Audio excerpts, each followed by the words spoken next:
दो प्रॉपर्टी पढ़ाए थे कल की, तीन।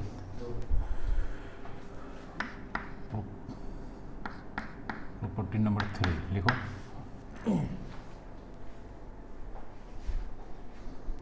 लिखो the value of A determinant, the value of A determinant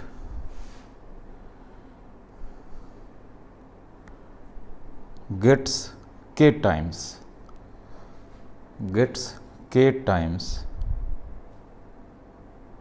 if any one row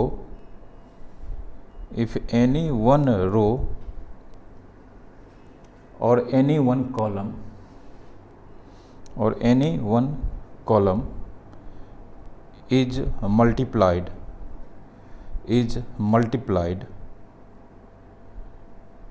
by k।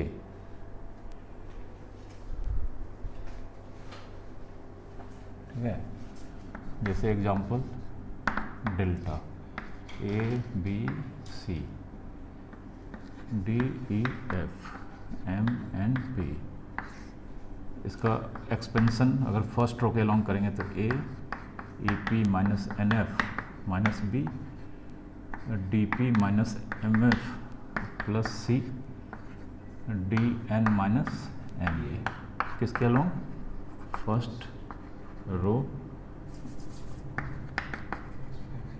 Expanding along R1। ठीक है, अब प्रॉपर्टी लिखा है किसी भी एक रो या किसी भी एक कॉलम को अगर k से मल्टीप्लाई करते हैं, ठीक ना, तो यहाँ हम अप्लाई करते हैं, अप्लाई R1 k R1, मतलब R1 एरो, R1 नहीं रहा, अब कितना टाइम्स हो गया? हाँ, मतलब R1 का सारा एलिमेंट k टाइम्स हो जाएगा। डेल्टा 1 a कितना से multiply? k, k b, k c d e f m n p। ठीक है, लिखो तो लिखो है, फिर bell बजाएगा।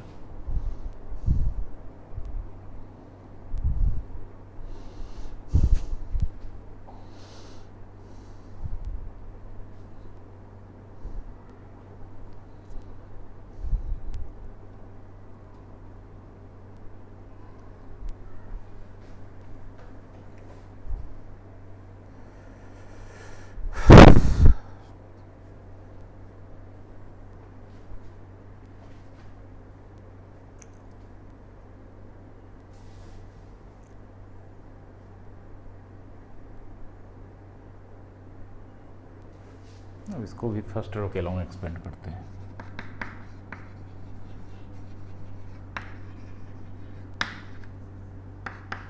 Delta 1 K A E P minus N F minus K B D P minus M F plus K C D N minus M E. तो अगर हम के कॉमन ले लेंगे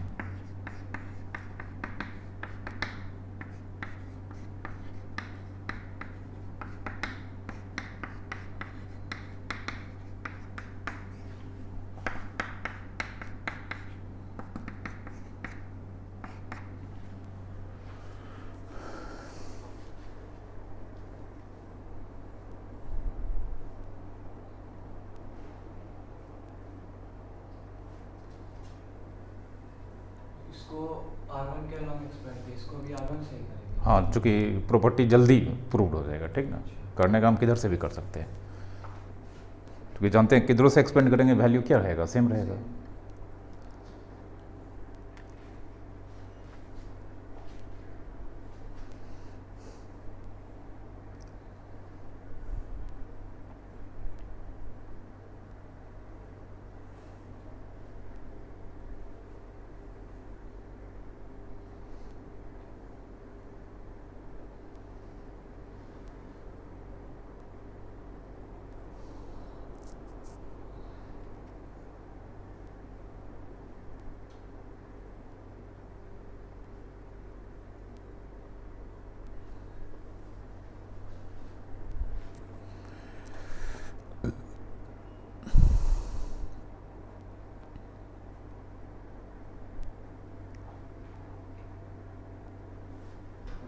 ठीक है, तो पता चल गया कि डेल्टा 1 डेल्टा का कितना टाइम्स हो गया। क्यों? चूँकि डेल्टा का फर्स्ट रो में कितना से मल्टीप्लाई किए थे, के से।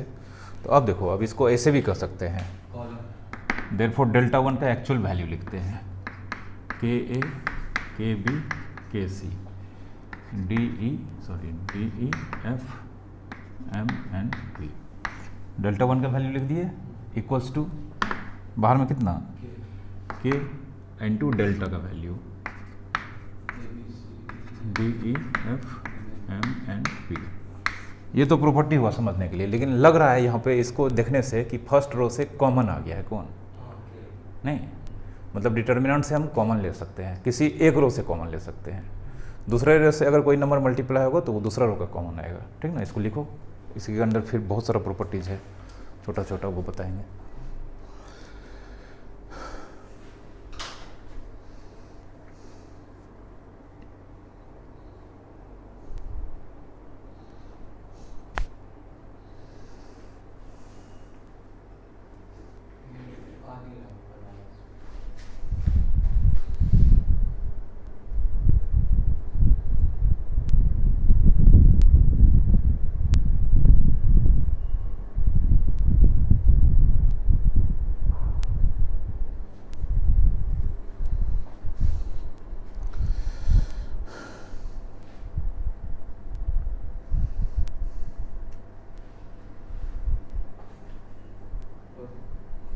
ठीक है,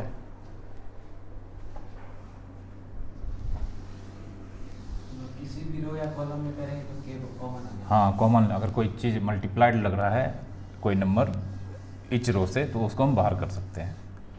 उसी रो के एलिमेंट्स में ही करना होगा ना?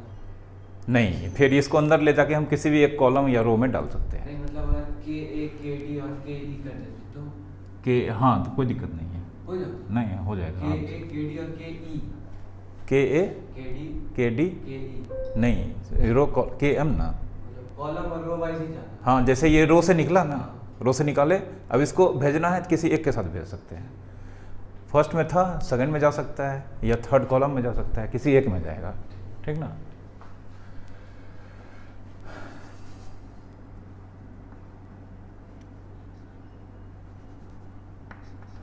एडिशनल, इसी के अंदर एडिशनल, क्योंकि ये प्रॉपर्टी से रिलेटेड सारा प्रॉपर्टीज है। थर्ड, हाँ, अभी थर्ड के अंदर ये जैसे बताए हैं उसी से रिलेटेड यहाँ पे है। ठीक ना। डेल्टा के ए के बी के सी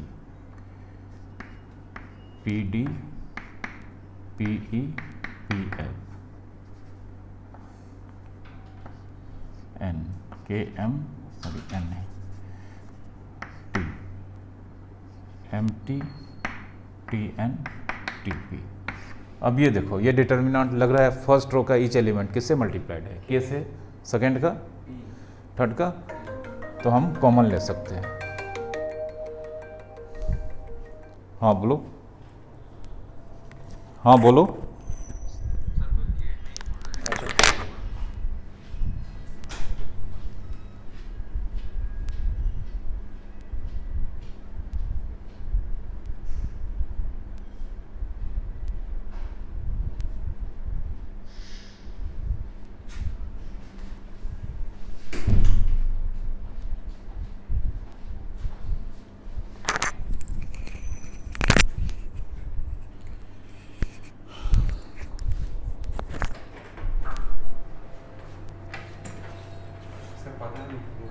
मैं 5 मिनट वेट किया था, सो गया हुआ सब, दोपहर में सबको, घर में कोई है नहीं है, सब लोग बाहर चला गया है, पापा हैं, सोए होंगे। देखो, फर्स्ट रो का ईच एलिमेंट कितना से मल्टीप्लाई है, तो फर्स्ट रो से क्या कॉमन ले सकते हैं, के, सेकेंड रो से, थर्ड रो से, तो यहाँ पे लिखेंगे के पी टी, बचेगा क्या, A B C D E F M N P. ठीक ना। टेकिंग बगल में लिखना पड़ेगा के P T from R1 R2 and R3। के पी टी कॉमन ले लिया किससे, R1 R2 R3 से। ठीक है।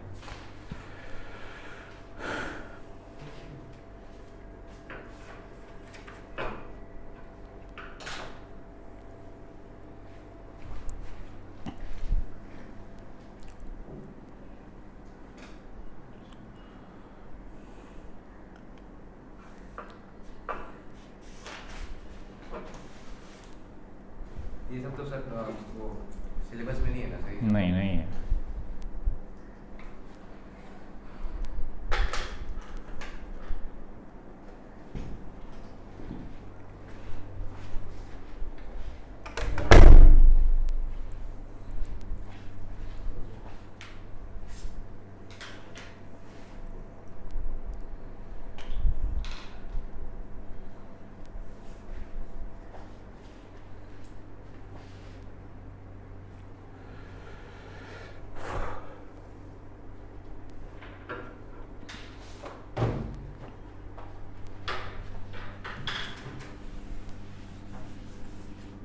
अब देखो इसका मतलब use delta A B C D E F M N P determinant है, ठीक ना। हम क्या करते हैं देखो R1 2 R1 R3 मतलब कुछ क्वेश्चन है जिसको बनाने के लिए R1 को मल्टीप्लाइड का ज़रूरत है। कौन सा नंबर से? 2 से। R1 को किस नंबर से मल्टीप्लिकेशन का ज़रूरत है? 2 से। क्वेश्चन जब बनाएंगे तो पता चलेगा, कर दिए। R3 को मल्टीप्लिकेशन का ज़रूरत है 3 से, और R4 को मल्टीप्लिकेशन का ज़रूरत है मानते हैं 4 से। कर दिए अप्लाई, यहाँ पे कर दिए हैं, यहाँ पे लिखेंगे अप्लाई। तो डेल्टा इसको 2 से मल्टीप्लाई करेंगे, 2A 2B 2C, रो 2 को कितना से? 3 से, 3D 3E 3F, और रो 3 को 4 से। R1 2 3 में गलती कर दी, R3 नहीं सॉरी इसको R2 R3, ठीक है। 4M 4N 4P कर दिए हैं, लेकिन डेल्टा ही लिखे हैं, मतलब डिटर्मिनेंट में कोई चेंजिंग नहीं है। क्या ये संभव है? अभी तुरंत बताएं नहीं, अभी बताएं किसी रो में अगर मल्टीप्लाई करेंगे तो वैल्यू उतना टाइम्स हो जाएगा। तो पहला केस में मान लो हम ये दोनों नहीं किए हैं, तो पहला केस में ये जो डिटर्मिनेंट है वो कितना टाइम्स हो जाएगा? 2 टाइम्स। दूसरा केस में फिर 3 से मल्टीप्लाई करेंगे तो 2 का 3 6 टाइम्स हो जाएगा। लास्ट में 6 4 जा 24 टाइम्स हो जाएगा, लेकिन ये डेल्टा ही लिखे हैं, गलत है ना। तो ऐसा पॉसिबल है? हाँ पॉसिबल है, ये करना पड़ेगा। डिटर्मिनेंट क्वेश्चन में भी चेंज नहीं है, तो इसके लिए क्या करना होगा? पहला रो में कितना से मल्टीप्लाई किए थे? 2 से। तो मैनेज करने के लिए बाहर में 1/2, जबकि 2 बाहर आएगा ये 2 काट देगा। दूसरा रो को कितना से मल्टीप्लाई किए हैं? 3 से। तो उस 3 को कटाने के लिए इंटू 3 इंटू 4, मतलब डिटर्मिनेंट के किसी रो में अगर किसी नंबर से मल्टीप्लाई करते हैं तो बाहर में तुरंत उसका रेसिप्रोकल से मल्टीप्लाई कर देते हैं, ताकि डिटर्मिनेंट में चेंज नहीं हो, ठीक ना। नहीं अगर 2 3 और 4 नहीं कॉमन क्या लिखा है? 1/3 कर रहा है, 2 3 4 डायरेक्ट कॉमन। अरे ऐसा क्वेश्चन में करना पड़ेगा, अभी बनाओगे तो, ठीक ना। Property है सर ये। हाँ प्रॉपर्टी है, प्रॉपर्टी पढ़ा दिए हैं, ये एग्जाम्पल है, ये करना पड़ता है। प्रॉपर्टी ये है, ठीक है। मतलब डिटर्मिनेंट के किसी रो में अगर किसी नंबर से मल्टीप्लाई करेंगे, डिटर्मिनेंट का वैल्यू उतना टाइम्स हो जाएगा, ये प्रॉपर्टी है। ऐसे कॉमन लेंगे तो DE से भी तो मल्टीप्लाई हो जाएगा K का वैल्यू। तुम्हारा छूट गया है, वो पढ़ोगे तब समझ में आएगा वो।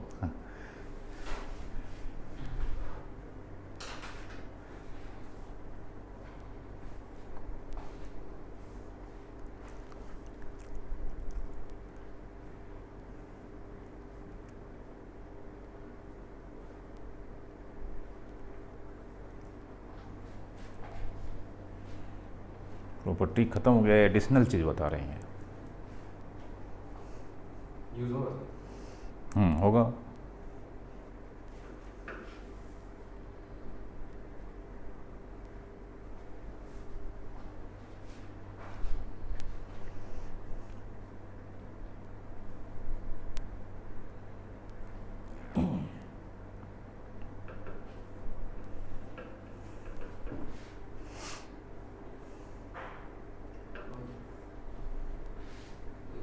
तो यहाँ पे भी तो वही करना होता ना, तब तो डेल्टा आता, डेल्टा इक्वल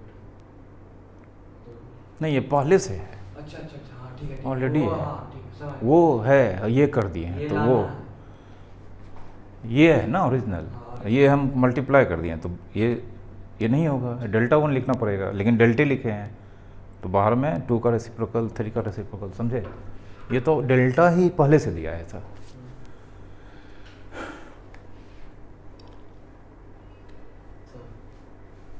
लिखा, लिख लिया है। चलो अब इसी के अंदर एक मैट्रिक्स का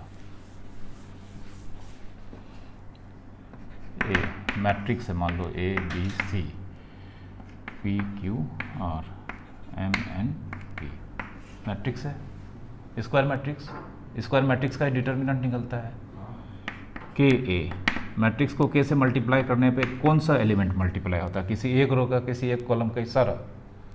क्या? मैट्रिक्स को किसी नंबर से मल्टीप्लाई सारा हो जाएगा, तो हो जाएगा तुम्हारा के ए के बी के सी के पी के क्यू के आर के एम के एन के पी होगा। अब देखो यहाँ पे बहुत ऑब्जेक्टिव क्वेश्चन सब बनेगा ये, एनडीए में खूब पूछता है, ठीक ना। के अब ये मैट्रिक्स कन्वर्ट हो गया किस में? डिटर्मिनेंट में।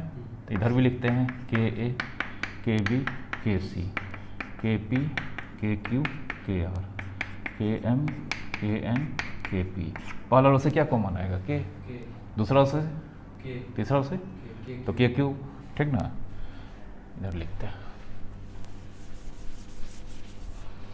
देयरफॉर के ए का determinant K cube into A B C P Q R M N P, मतलब के क्यूब इनटू ये जो डिटर्मिनेंट दिख रहा है ये एक्चुअल में किस मैट्रिक्स का है? एक।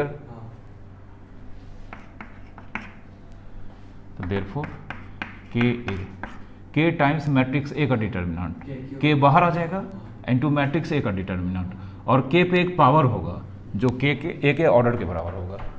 देखो ए का ऑर्डर कितना है? ए का ऑर्डर कितना है? 3। तो के इंटू ए का डिटर्मिनेंट, के बाहर आ गया और के पे पावर हो गया ऑर्डर इंटू मैट्रिक्स ए का डिटर्मिनेंट, ठीक ना। इसको ऑर्डर का मतलब पावर। हाँ, वो हम कंक्लूड कर देंगे, एग्जांपल दिए हैं, ठीक ना। लिखो फिर उससे क्वेश्चन बनेगा।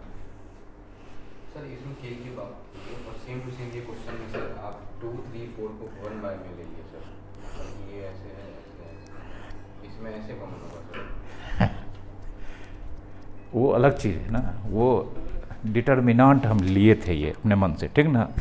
क्वेश्चन जब प्रूफ डेट वाला बनाओगे ना तो फर्स्ट रो में किसी नंबर से मल्टीप्लाई करना पड़ेगा, तुमको ज़रूरत होगा, रिक्वायरमेंट। तो फर्स्ट रो में जैसे 2 से मल्टीप्लाई करने का ज़रूरत है, तो 2 से मल्टीप्लाई करेंगे, डिटर्मिनेंट का वैल्यू 2 टाइम्स हो जाएगा, मतलब नाम चेंज हो जाएगा, डेल्टा नहीं लिख सकते हैं। लेकिन उसी 2 को मैनेज करने के लिए बाहर में कितना से मल्टीप्लाई कर दिए? 1/2, क्योंकि वो 2 अब बाहर आएगा, ये 2 उसको काट देगा, इस पर कोई फर्क नहीं पड़ेगा। अच्छा, समझे? फिर ये 3 से मल्टीप्लाई का रिक्वायरमेंट है, तो इस 3 को काटने के लिए यहाँ पे काटने के लिए हाँ। डेल्टा डेल्टे रहेगा अंदर में, इसका काम भी चालू तो कॉमन रहेगा, बाहर ही आएगा, ठीक ना, इसलिए किया है।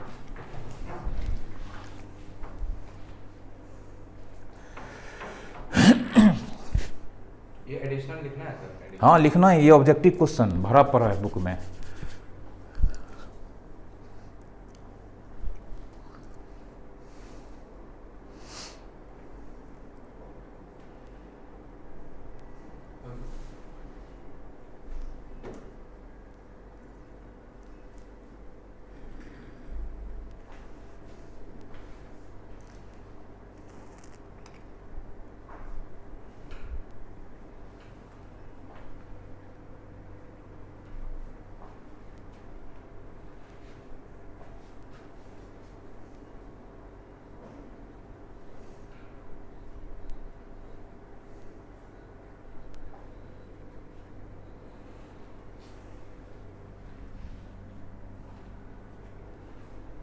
इस साइड का हो गया तो कंक्लूड कर देते हैं। इफ ए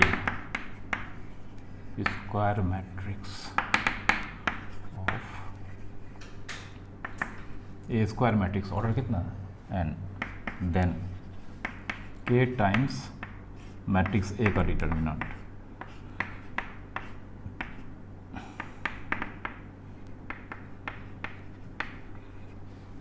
के टाइम्स मैट्रिक्स ए का डिटर्मिनेंट के बाहर और इस पे power order n2 matrix A का डिटर्मिनेंट। ठीक है, लिखो। पहले एग्जांपल सुनना है। एग्जाम्पल से समझा दिए ताकि तुम लोग को लगे नहीं कि ये कैसे हुआ।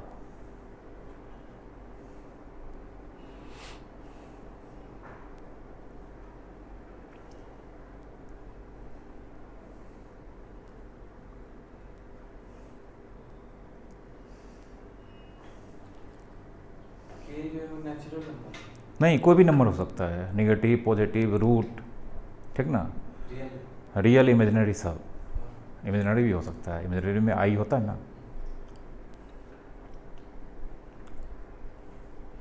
के लिखे हैं नंबर, वो नंबर रियल या इमेजिनरी कुछ भी हो सकता है। क्वेश्चन,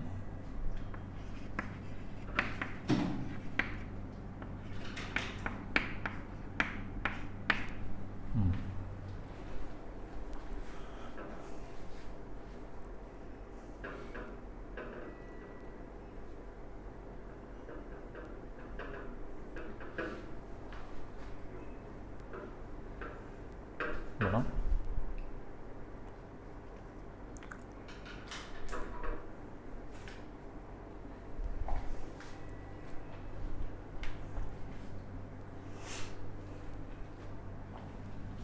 टू बाहर आएगा,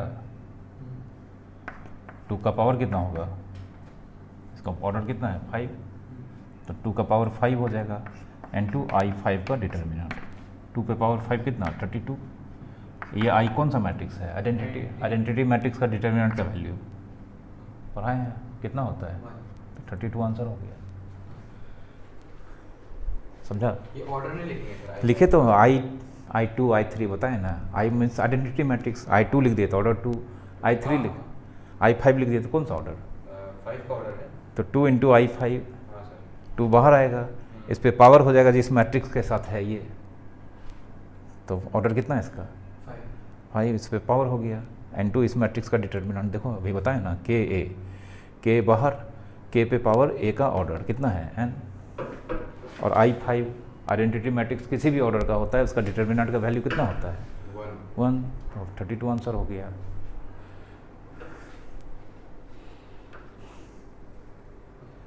ठीक है, एक और क्वेश्चन दे रहे हैं।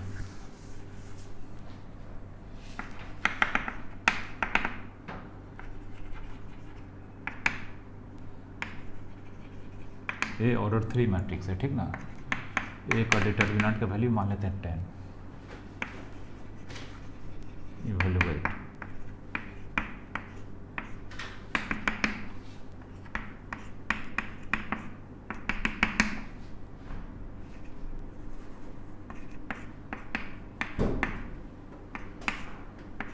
हाँ बना, ऐसा सब बुक में है सर, सवाल सब ऐसा book है ना, देखे हो, में देखा। इसमें नहीं होगा, जो दूसरा बुक बनाते हैं उसमें होगा, क्योंकि इसमें तो हटा दिया है, लेकिन कंपटीशन में बैठोगे तो मिल जाएगा फट से।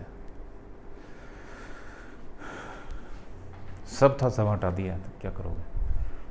कोई कारण होगा ना सर, ऐसे काम नहीं आता। कोई कारण नहीं है, बहुत बढ़िया चैप्टर है, बहुत अच्छा चैप्टर पढ़ने के लिए ये सब यूज़ होता है। हटा दिया, क्यों हटाया, बोला कोविड था इसीलिए हटा दिया। अभी तो कोविड तो गया, आप उस सिलेबस को फिर लौटा दीजिए। कर डेरिवेशन में हटा दिया फिजिक्स से। बिना डेरिवेशन का पढ़ने में मजा आएगा फिजिक्स, सब डेरिवेशन बहुत सारा डेरिवेशन। सेकंड चैप्टर का जो हम लोग पढ़ रहे हैं ना, नहीं, फर्स्ट में भी बहुत सारा हटाया है, हम वो सब देखते नहीं है, जो ज़रूरत है पढ़ाते चल रहे जा रहे हैं, ठीक ना। वो ये हटाना ये पढ़ाना में रहोगे ना तो तुमसे ज़्यादा हम कंफ्यूज हो जाएंगे, हमको पढ़ाना क्या है, ठीक ना। अगर नहीं पढ़ाए तो बाद में तुम ही लोग कहोगे सर ये तो बताए नहीं थे आप उस तरह से, हमको समझ में नहीं आ रहा है, इसलिए वो छोड़ दो। हटाने वाला को हटाने में मज़ा आता है, उसको थोड़ा पता है तकलीफ कि पढ़ाने वाले को क्या दिक्कत है।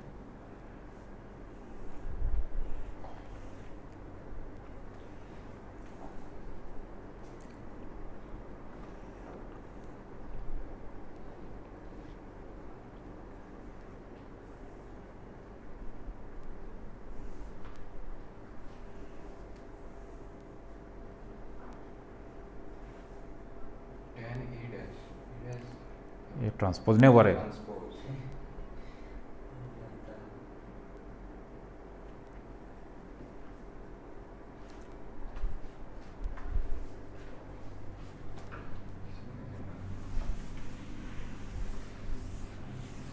ट्रांसपोज में क्या हो जाता है? ट्रांसपोज का पढ़ा है, पहला प्रॉपर्टी देखो, पहला प्रॉपर्टी पढ़ा है, ट्रांसपोज का डिटर्मिनेंट और मैट्रिक्स का डिटर्मिनेंट इक्वल होता है, नहीं पढ़ा है? ये तो गलत कर रहे हैं। पढ़ा है ना, तब फिर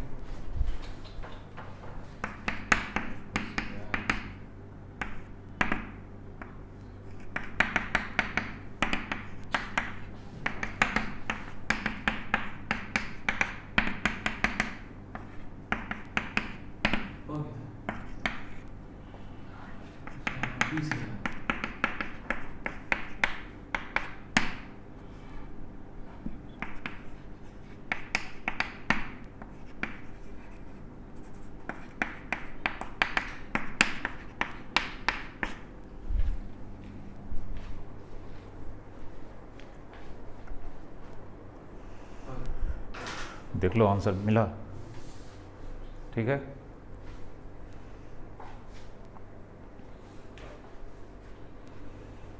जो भी नंबर बाहर आया अंदर से उस पर उसका ऑर्डर पावर हो गया, जो पहले से बाहर है उसको कुछ नहीं होगा, वो उतना ही रहेगा। समझा तुम सृजन? और वहाँ ए डैश का मैट्रिक्स है, ए का मैट्रिक्स का वैल्यू का डिटर्मिनेंट सेम होगा, पहला प्रॉपर्टी पढ़ा है ना, कल ही पढ़ा है। कल ही आया तो ए का ट्रांसपोज का मैट्रिक्स का डिटर्मिनेंट और मैट्रिक्स ए का डिटर्मिनेंट का वैल्यू सेम होता है।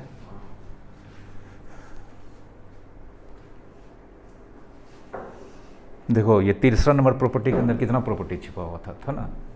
नेक्स्ट लिखो प्रॉपर्टी P4 या P5 जो भी होगी। नॉर्मल मल्टीप्लिकेशन कर देंगे तो मतलब गलत है। नॉर्मल मल्टीप्लिकेशन मतलब वैसे सर ये 5 into 2 है, 5 लिखे अंदर जाएगा वो प्रॉपर्टी मॉड थ्रो है जो अंदर जा रहा है। प्रॉपर्टी आपका नहीं यूज़ करेंगे, अपने आप करेंगे तो सर गलत हो चाह गया। रहा ही नहीं है। गलत हो गया। अपने आप कैसे यूज़ कर दोगे? चैप्टर कौन सा नंबर पढ़ रहे हैं कि मैट्रिक्स पढ़ रहे थे? मैट्रिक्स अलजेब्रा अलग मैट्रिक्स अलजेब्रा है, अरेंजमेंट का अलजेब्रा पढ़ रहे हो, बच्चा वाला अलजेब्रा नहीं पढ़ रहे हो तुम, ठीक ना, जो बचपन से आ रहे हो, एकदम नया तरह का चीज़ पढ़ रहे हो। 2 5 into 2 into 2 सारा चैप्टर, सारा सब्जेक्ट का चैप्टर, सारा चैप्टर डिसिप्लिन चैप्टर है, तो उसमें इनडिसिप्लिन नहीं होना है, ठीक ना, तब उल्टा हो जाएगा। नेक्स्ट प्रॉपर्टी लिखो, P5 होगा कि 4 होगा? 4 लिखो value of A determinant, value of A determinant becomes 0, value of a determinant becomes 0 if any two rows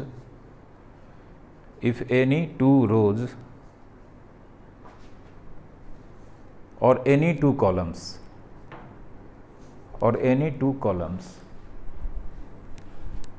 are either identical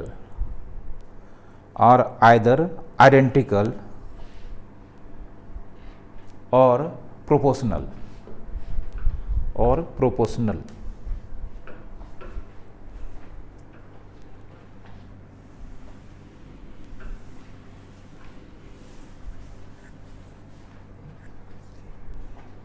देखो एग्जांपल देते हैं, ये मान लेते हैं 2A 2B 2C,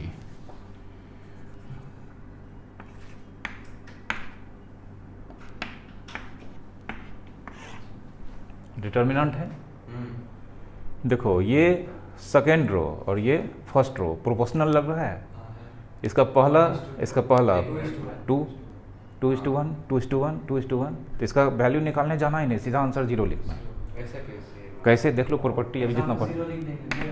हाँ एकदम देगा। पहली बात तो ये सिलेबस में है नहीं, ठीक ना। इससे क्या कॉमन आ रहा है?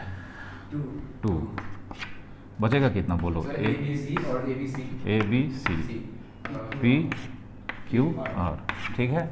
कोई दिक्कत? किसको रिप्रेजेंट कर रहा है? डेल्टा को, ठीक ना। चलो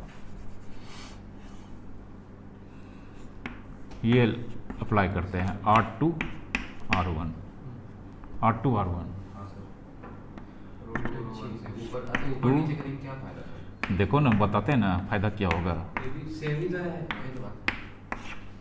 हम पढ़ा है कि जब दो रो इंटरचेंज होता है तो डिटर्मिनेंट का वैल्यू साइन में चेंज कर देता है। अब ये डेल्टा था, ये कितना हो गया? Minus delta. माइनस डेल्टा, इसको लिखना पड़ेगा, ठीक है, बाय प्रॉपर्टी।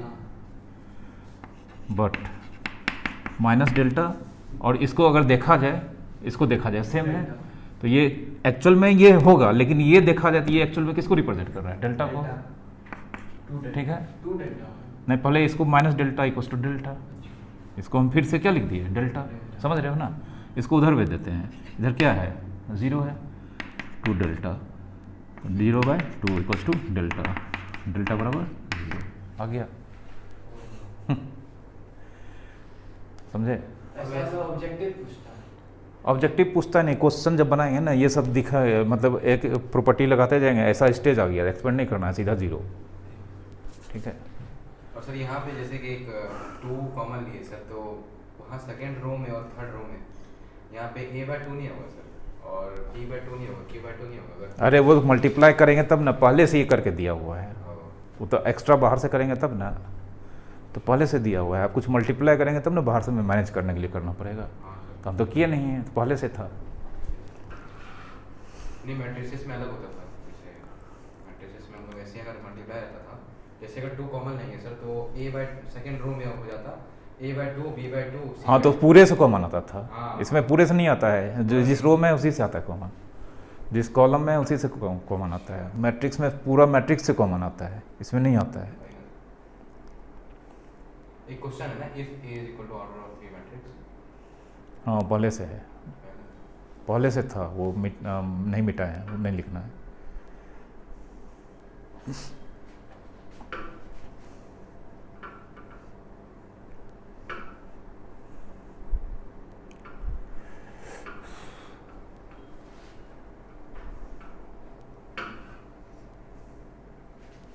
दो प्रॉपर्टी और है, लिखो जल्दी से।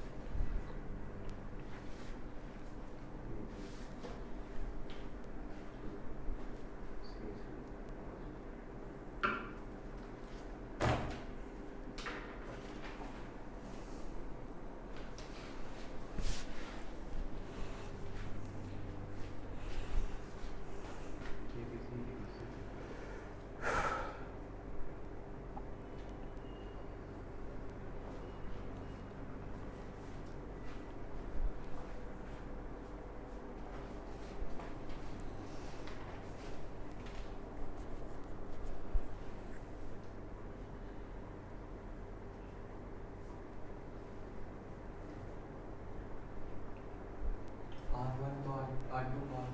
हाँ, रो 2 रो 1 आपस में इंटरचेंज कर दिए।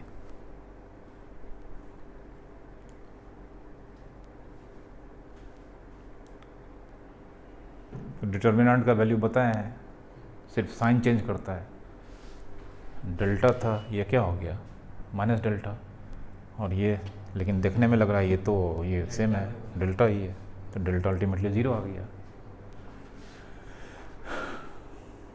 बेटा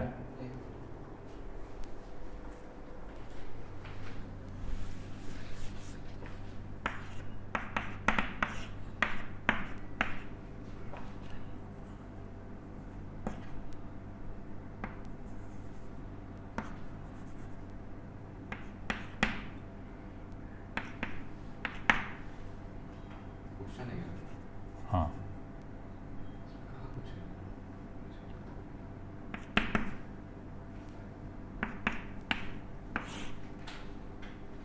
कितना होगा वैल्यू? 0।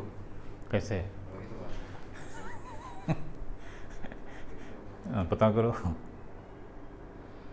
ये सब करना पड़ेगा सर हम लोग को सर? नहीं, पता कर लोगे, बगल में लिखोगे रीजन, 0 लिख देना है।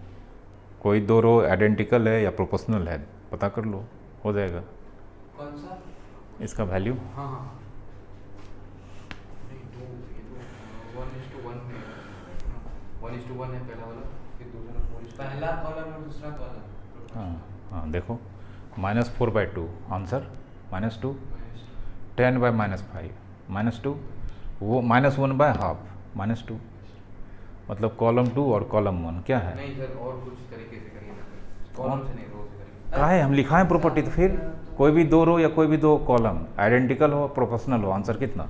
सिर्फ एक ही तरीके से होगा, या तो रो से होगा या तो कॉलम से होगा। रो का रो से ही प्रोपोर्शनलिटी देखना है, कॉलम का कॉलम से कॉलम से। सर ये फर्स्ट रो और थर्ड रो नहीं है, नहीं, तुमको ढूंढना पड़ेगा। 0 since column 2 proportional to column 1 हो गया। रीजन हाँ, रीजन बगल में लिख दिए, या कॉलम वो भी लिखो, क्या दिक्कत है? रेशियो 2 की जगह पे 1/2 हो जाएगा। नया नया टाइप का क्वेश्चन सर, ये सब तो नहीं देखना पड़ेगा। प्रॉपर्टी लिखा है ना, रीजन दे दिए, कॉलम 2 प्रोपोर्शनल है कॉलम 1 के।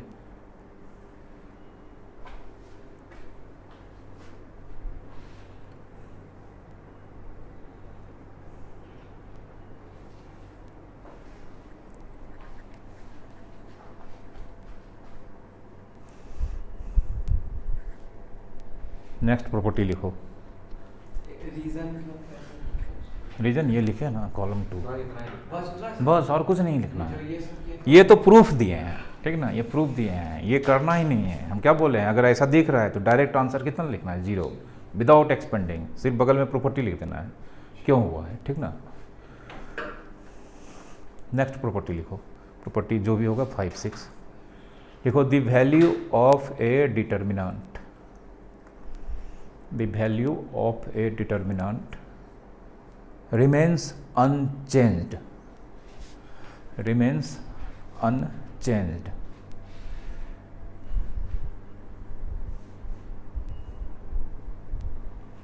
remains unchanged if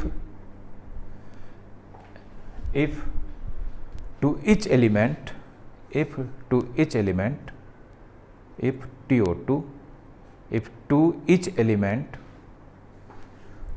of any one row, of any one row is added oblique दो और subtracted, added or subtracted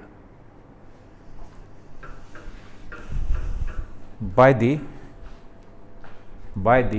equimultiples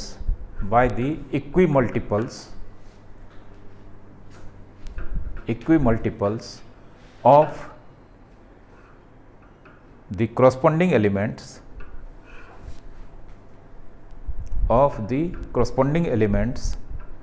of other row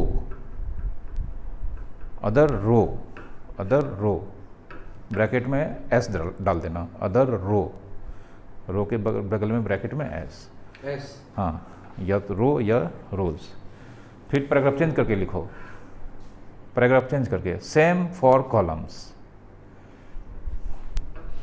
same for columns समझाते हैं। ये सबसे इंपॉर्टेंट प्रॉपर्टी है, सबसे ज़्यादा यूज होता है।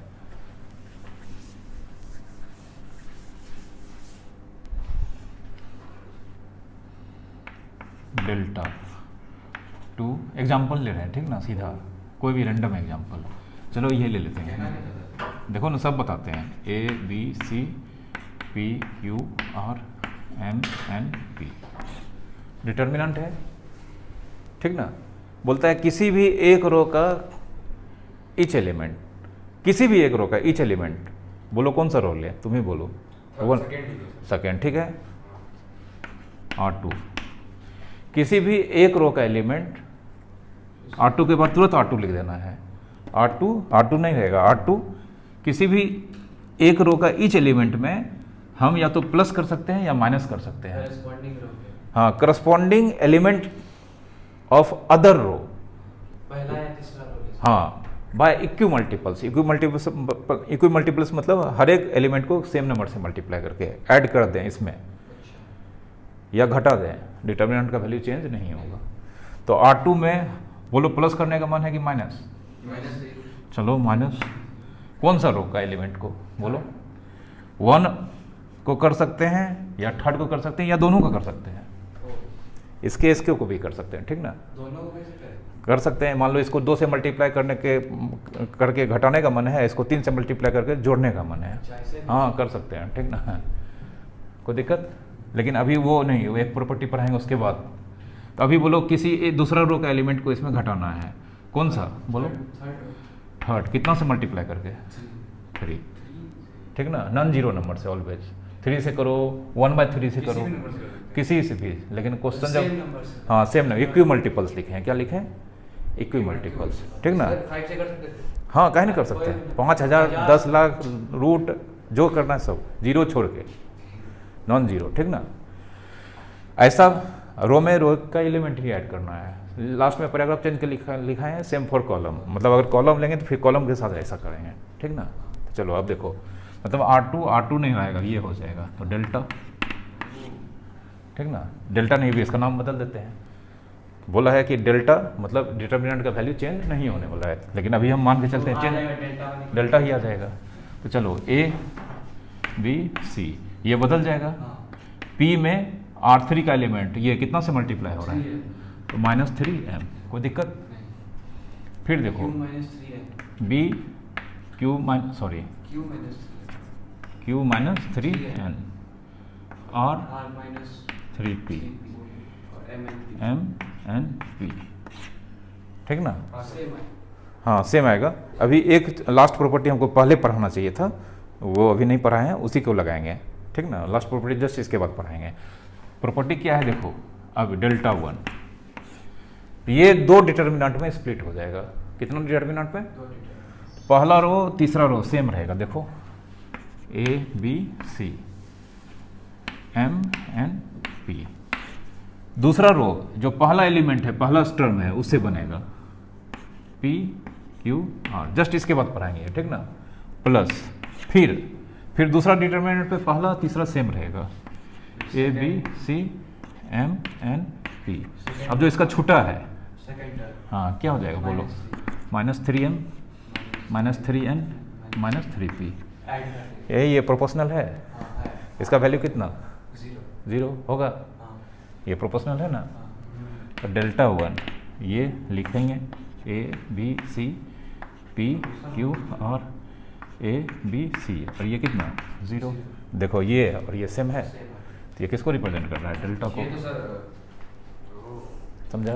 स्प्लिट कर देंगे तो दो रिटर्न। हाँ स्प्लिट नहीं करना है, प्रॉपर्टी बताया है, करना नहीं है। मतलब हम ऐसा किए, लगा डिटर्मिनेंट चेंज हो जाएगा, लेकिन कोई चेंज नहीं हुआ, वही था। ठीक है? आएगा ही, कैसे नहीं आएगा? सेम नंबर से ही मल्टीप्लाई करोगे ना। ऐसा थोड़ा कि इसको 3 से इसको 4 से करेंगे, यहाँ लिख दिए हैं तो फिर 3 से होगा, प्रोपोर्शनल ही होगा। ये प्रॉपर्टी का रिजल्ट क्या है कि ऐसा होगा? अगर प्लस भी करें तो ऐसा ही होगा? हाँ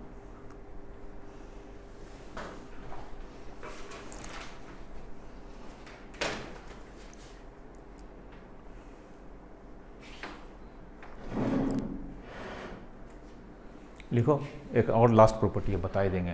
प्रॉपर्टी लिखना कि ये यहाँ पर मतलब ये लिख लो, प्रॉपर्टी लिखे हो ना? सर प्रॉपर्टी बता दीजिए, उसके बाद ये लिख देंगे कि फिर ये प्रॉपर्टी यूज नहीं ये लिख लो ना, उसके बाद है। फिर कैसे लिखोगे? इसका एग्जाम्पल अलग है, इसका अलग होगा। तब वो हम गलती की, वो ही पहले पढ़ाना चाहिए था, लेकिन वो समझा दिए तो कोई दिक्कत नहीं है। इसी को ये कर देना, लास्ट प्रॉपर्टी कर देना, उसको बना देना P5 या P4। ठीक ना? समझ में आ जाएगा।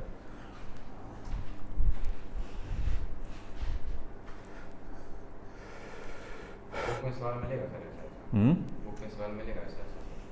पुराना बुक में है, नया में नहीं है।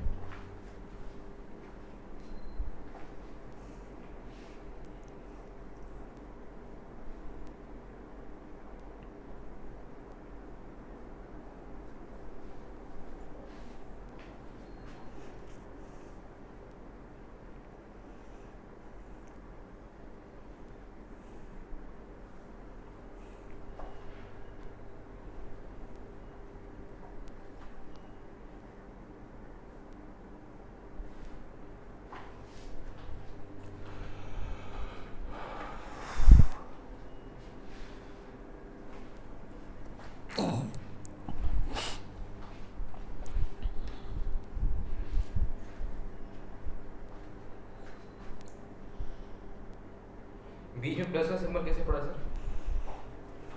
माइनस दे दो, तब यहाँ पे प्लस हो जाएगा, कोई दिक्कत नहीं है। ठीक ना?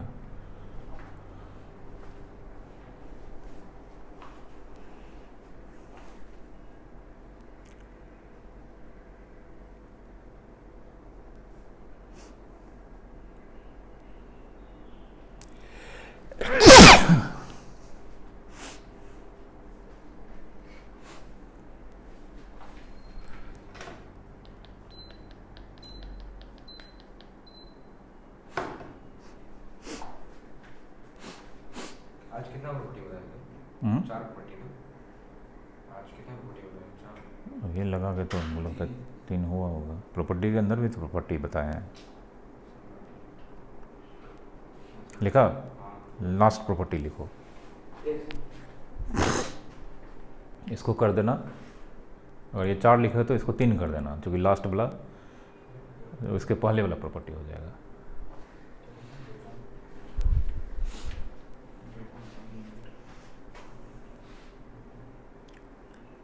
क्या लिख रहा है तुम? वो रीजन लिख देते हैं जो यहाँ पे प्रोपोर्शनल। हाँ ठीक है, तो सिंबल दे दो ना।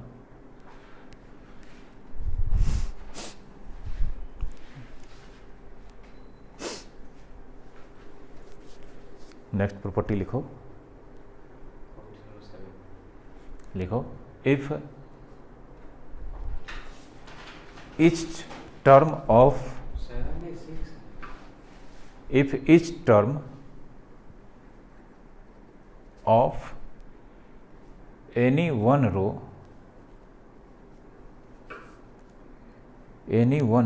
or any one column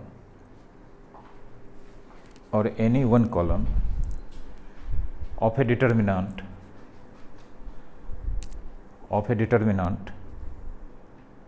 is as a sum of 2 or more than 2 terms,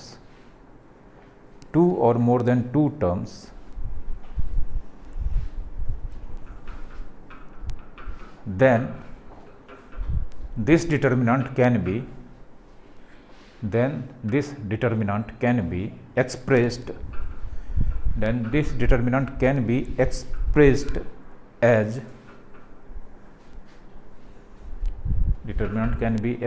as a sum of 2 or more than 2 determinants.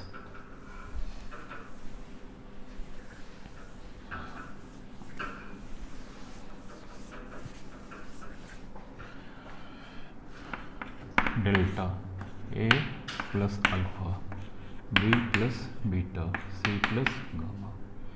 ऊपर वाला लिखे। ये हमेशा तक हो जाता। देख लो, ये डिटर्मिनेंट है। हाँ। पहला रो का इस टर्म कितने टर्म का सम है? 2 टर्म। हाँ। तो ये 2 डिटर्मिनेंट के सम के फॉर्म में इसको लिख सकते हैं, ठीक ना। अगर 3 टर्म का सम रहता तो ये कितने डिटर्मिनेंट में ब्रेक हो जाएगा? 3 डिटर्मिनेंट के सम के फॉर्म में, ठीक ना। अगर 3 टर्म है। हाँ, मतलब पहला रो का ईच एलिमेंट अगर 3 टर्म का सम है तो इसको हम 3 डिटर्मिनेंट के सम के फॉर्म में लिख सकते हैं, ठीक है। अभी 2 है तो इसको फिलहाल 2 डिटर्मिनेंट के सम के फॉर्म में लिखेंगे। सबसे पहले इसको देखो क्या लिख सकते हैं। अगर एक्सपेंड करेंगे फर्स्ट के अलोंग, एक्सपेंडिंग अलोंग R1, तो ये हो जाएगा A plus alpha E P minus N F, B plus beta D P minus M F and C plus gamma D N M E लिख सकते हैं। अब देखो, अब क्या करते हैं, ये इससे मल्टीप्लाई होगा, ये भी इससे मल्टीप्लाई होगा, तो हम पहला वाला सबको एक ब्रैकेट में लिखते हैं। पहले ए से मल्टीप्लाई होगा तो क्या लिख सकते हैं? A E P minus N F, alpha बाद में लिखेंगे। फिर यहाँ पे बी या माइनस बी, माइनस बी धीरे से क्लास गिर जाएगा। फिर प्लस सी डी एन, ठीक है ना। अब अल्फा का बचा है, उसको लिखेंगे दूसरे में, alpha minus N F minus beta D P minus M F plus gamma D N minus M A. हो गया।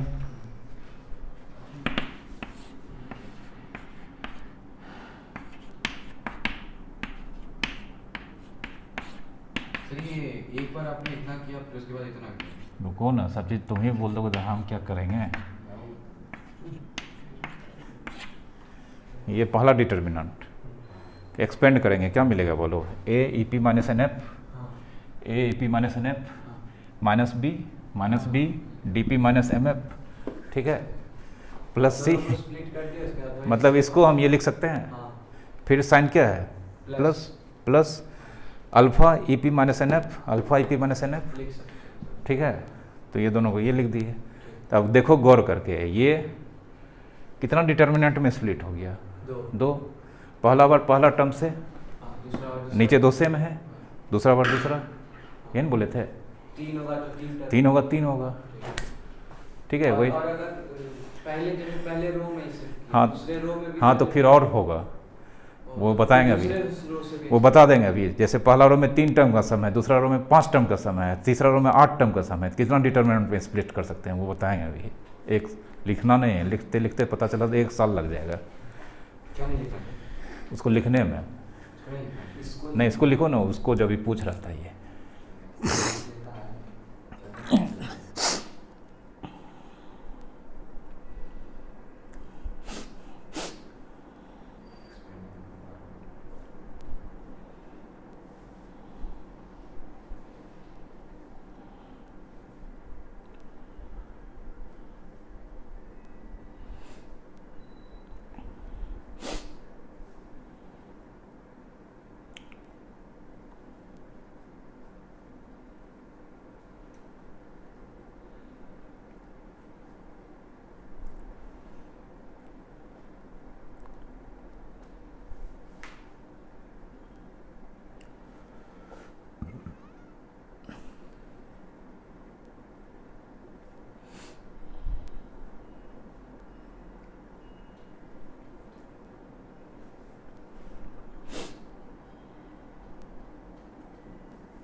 समझा?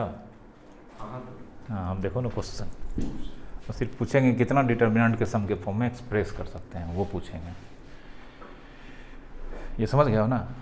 हाँ, बड़ा मज़ेदार क्वेश्चन है।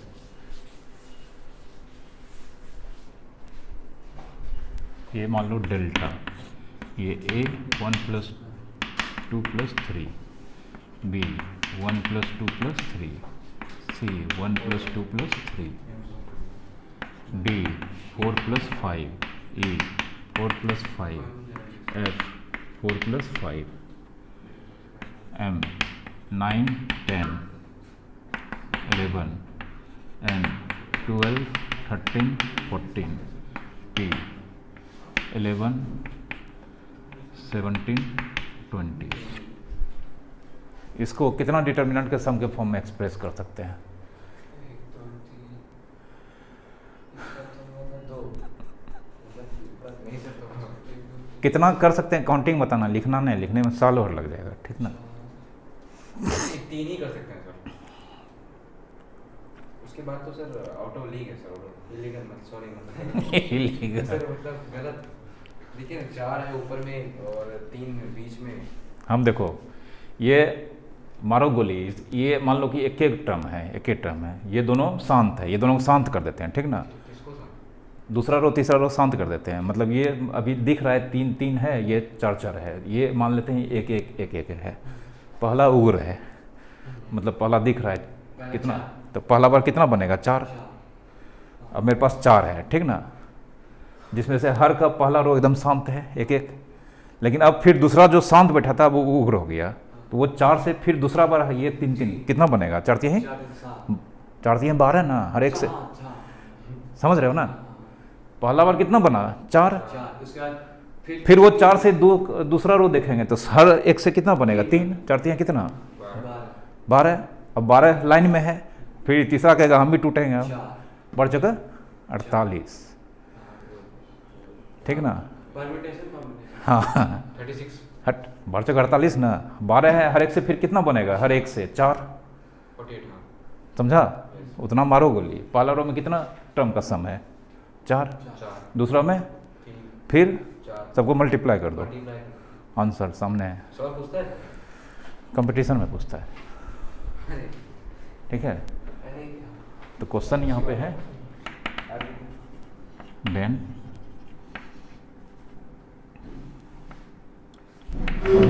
it can be expressed as a sum of determinant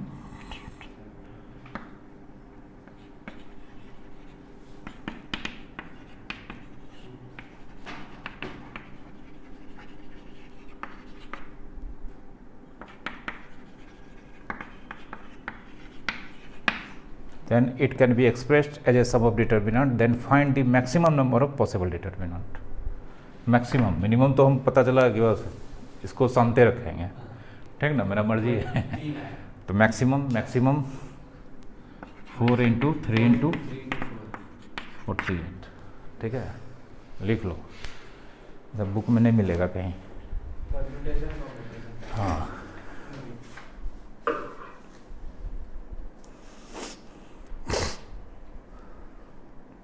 लिख है आउट ऑफ सिलेबस और फिर लिखते हैं आउट ऑफ सिलेबस तो अभी ऐसे आउट ऑफ सिलेबस नहीं, सिलेबस में है। सिलेबस को क्या कर दिया है, शांत कर दिया है मोदी जी, ठीक ना।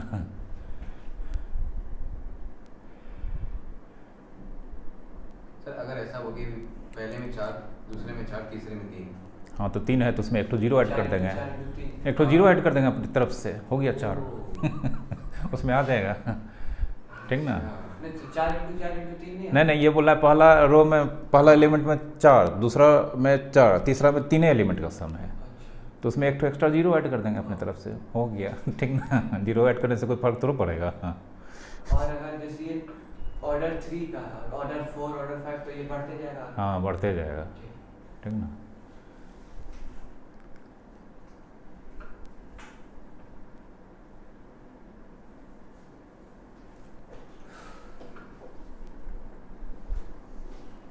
अगर क्वेश्चन दे दे